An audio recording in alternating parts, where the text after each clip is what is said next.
everyone, I'm Priya and I'm going to be talking about discharge from hospital. Okay, great. So when you're discharged from hospital, there are some services which are available, which sometimes you might not know about. And if the person that you provide care for needs temporary care after being discharged or had an illness or fall from hospital, then they may be eligible for temporary care. So there's two sorts of services. And the first one is called Reablement Care. And this is basically services to help people live independently. And this service is provided in the person's own home by a team of care and support professionals. The term reablement is basically used to describe a particular type of service, which is sort of designed to help the person regain or learn some capabilities which may have been lost due to their illness or disease upon admission to hospital. And there's another service called intermediate care, and this is provided to people, usually more elderly people, after they've left hospital or when they're at risk of being sent to hospital. And so intermediate care is basically a program of care that is provided for a limited amount of time to assist the person to, to sort of regain that ability to live independently in their home. So these types of care, there is some provisions in the care and support guidance, because this sort of care package is provided free of charge really for a period of 6 weeks. So where local authorities provide either intermediate or reablement care, it has to be provided free of charge. They can't charge you. And this is for all adults. So it's important that you're not charged for that support. It might be that the 6 weeks is not actually enough time to help the person regain their ability to live independently. It might be that they have very complex needs. And so whilst intermediate and reablement care is time limited of 6 weeks, it shouldn't have that strict time limit. So it should depend on the needs and outcomes of that particular person, because in some cases it might be that they need help for more than 6 weeks. And so the local authority does then have the power to charge the person where it's provided beyond that 6 week period, but they should consider providing it free of charge beyond those 6 weeks, taking into account the benefits of the person and the reduced risk of them being admitted to hospital again and overloading NHS. So if you do have somebody who is in this situation, you can obviously put to them that the guidance does say that they should consider not charging, and you can use this particular paragraph here. So there are different types of reablement and intermediate care. It depends on the needs of the actual person. It could include things like a crisis response service, providing short-term care, home-based care services, which is provided by health professionals. It might be bed-based care, which is in a community hospital, or it could just be the reablement service itself.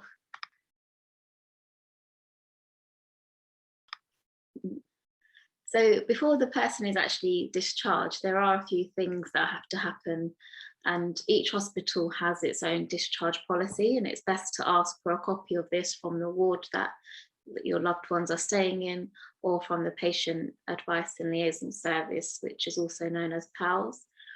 That information should be given to you in a format which you can understand and engage with. The hospital or trust or whatever, wherever you are, they have to make reasonable adjustments to allow you to be able to read that information. So an assessment should be carried out to see if the person is actually medically fit to be discharged. The discharge assessment should then be carried out to see if they might need support once they are discharged. And the carer's assessment should be carried out, or at least arranged, to see whether the carer, you, may need support once the person is discharged. A written care and support plan should be given to the person that you provide care for, and a plan for yourself if you've had the carer's assessment. And that should outline the support that is required and how that will be provided to you and your loved ones. And the support that is outlined in the care and support plan and the support for you as a carer should then be put in place when you are home. So there's something called an assessment notice, and this is when the person is discharged. This is not for you to worry about. This is for the NHS to sort out, but it's for you to, if you want to ask them questions about it, then they should be able to tell you. It's basically a notice to the local authority where they consider that a hospital patient who is in receipt of acute care may need care and support on their discharge. So the relevant local authority who the NHS Trust has to notify is the one in which your loved ones is ordinarily resident. If it's not possible to determine that ordinary residence, then it's the local authority in which the hospital is situated. Before they issue the assessment notice, the NHS Trust should consult with your loved ones and you as a carer where that's applicable.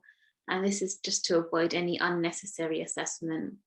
This might be where you may not want to involve the local authority and you want to make private arrangements of care and support. So the NHS shouldn't just go ahead and do this, they should discuss it with you first. If you feel like the NHS haven't spoken to you about it, then you can contact the ward manager and speak to PALS because they should be speaking to you first. And before issuing an assessment notice, the NHS body should have considered first NHS continuing healthcare, and if appropriate, they should then complete the eligibility process for that. So NHS continuing healthcare is basically where the person has healthcare needs, and so they will do an assessment for that. The criteria is quite rigid, it's quite strict, so you can ask for more information about that when they discuss it with you. So the assessment notice is basically a piece of paper, and it should include the following information. It should have the name of your loved ones. It should have the patient's NHS number. If it's given before the patient's admission, then the expected date of admission and the name of the hospital in which the patient is being accommodated. So that is in cases where it's a planned admission from your GP usually, or through another health professional. And an indication of the discharge date, only if that's known. Sometimes that's not always possible to know so early on. And then there's a statement as well that covers those things, that that's given that the NHS has given the assessment notice and it's spoken with you and the carer. Sorry, it's spoken with the carer and the patient, and that they've considered whether NHS continuing healthcare is an option, and whether they've objected to giving the notice, and the person at the hospital who is responsible for liaising with the local authority. And so that should actually include that for the NHS staff's the person's telephone number and their work-based email address. So it should be the person's sort of work number. So the next thing is the discharge assessment. This is also known as discharge to assess. And this process benefits only a certain categories of people, and that's where people who need minimal help on discharge, those who might benefit from short-term support to recover at home, and those who will benefit from short-term help, who will not benefit from short-term help, but will benefit from nursing care. It's basically a review to see what support the person needs when leaving hospital. And the discharge assessment should explore whether the person that you provide care for is eligible for any intermediate or reablement care, NHS continuing healthcare, nursing care, any other NHS services and or community care services. So it could be a range of anything. It could be mental health services. It could be what we discussed earlier about the intermediate and reablement care, or it could be the NHS or social care services. Now, because of the times that we're living in, staff should also test the patient for COVID-19 before being discharged.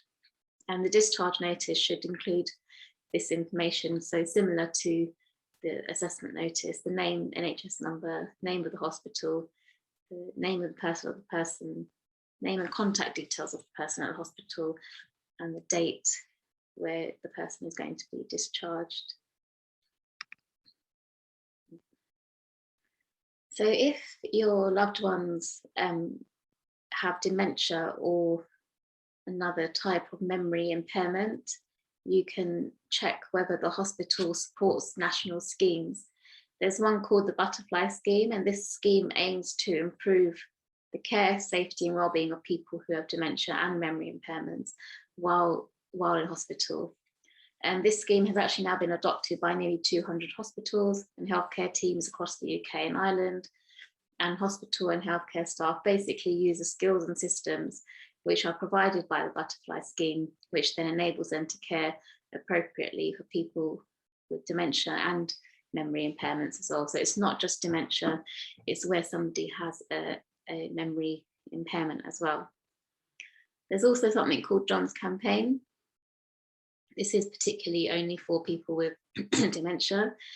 This is basically a campaign that started back in November 2014, and it's to encourage hospitals to recognise the expertise of family members who provide care for someone with dementia. And it basically highlights the importance of including those family members in decisions about hospital stay and planning discharge, and this benefits the patient and hospital staff. So if you have loved ones which are currently in hospital and they have a condition that is dementia or a memory impairment, then check to see whether they're running these schemes, because it might be of benefit to you and your family. There's also voluntary sector organisations that can support you in different services. That could be things like Meals on Wheels, lunch clubs and day centres, home visiting and befriending schemes, handy person schemes, which is help around the home. It could be information and advice, and it could also be non-residential respite care. So you want to, if you want to do this, you can consider contacting organisations like Age UK, Royal Voluntary Service and the British Red Cross. They're all fantastic charities and organisations, and they provide a lot of help on a voluntary basis for people. So it might be that the person that you provide care for, it might that they have longer care needs which need to be assessed. It might be that that short-term intervention period of 6 weeks or more is not enough. So it might be that they need more long-term support. So during those 6 weeks after your discharge, it's expected that the staff will carry out an assessment of the needs of the person to see what long-term support is needed. And this is called a needs assessment. Adults are entitled to a needs assessment under Section 9 of the Care Act. And to be eligible for social care support, the individual needs to be unable to meet 2 or more of the outcomes which are set out in the regulations. Carers are now also entitled to an assessment as well under the Care Act, and that's their right under Section 10. So the eligibility outcomes for adults who need care, they're set out in these regulations here, and all of these outcomes here are basically what the social worker will go through. And you have to be, the adult needs to be unable to meet 2 or more of these. So managing and maintaining nutrition, maintaining personal hygiene, managing toilet needs, being appropriately clothed, and being able to make use of their home safely, maintaining a habitable home environment, and developing, maintaining relationships, and accessing and engaging in work, education or volunteering, and making use of necessary facilities in the community. That includes public transport and carrying out any caring responsibilities that they might have for a child. So there's some things that you might need to do to prepare for an assessment. It might be your first time ever, so you need to consider a few things. You can ask the GP to provide a supporting letter or inform them that the local authority will be in touch. Kindly ask that they respond to the local authority as soon as possible. Some GPs may charge you if you ask them directly for a supporting letter, because it's not an NHS service, the writing of the letter. Prepare answers to the eligibility outcomes, which we just went through. So that gives you time to answer the questions. Ask the local authority to appoint an independent advocate to support you during the assessment. They are under a duty under the Care Act to provide an independent advocate if you're unable to understand relevant information, retain that information, use or weigh that information as part of the process of being involved. And if you're unable to communicate your views, wishes, or feelings. The assessment process is quite invasive, it is quite personal. They do ask you a lot of questions, so ask a trusted friend or family member to attend the assessment with you and inform the local authority ahead of time that they will be there. You can ask for reasonable adjustments if they are needed during the assessment. It might be that you need a break, it might be that you need multiple meetings to complete the assessment. If you have it all in one go, it can take up to 2 to 3 hours, so split it up in 2 or 3 meetings if you need to.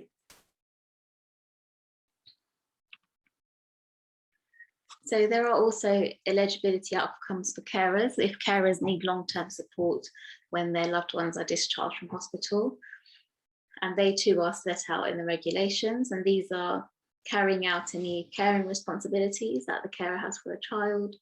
It might be that the carer is providing care to other people. It might be that they need help to maintain their home, to maintain their nutrition, their relationships, and engaging in work and making use of services and recreational activities.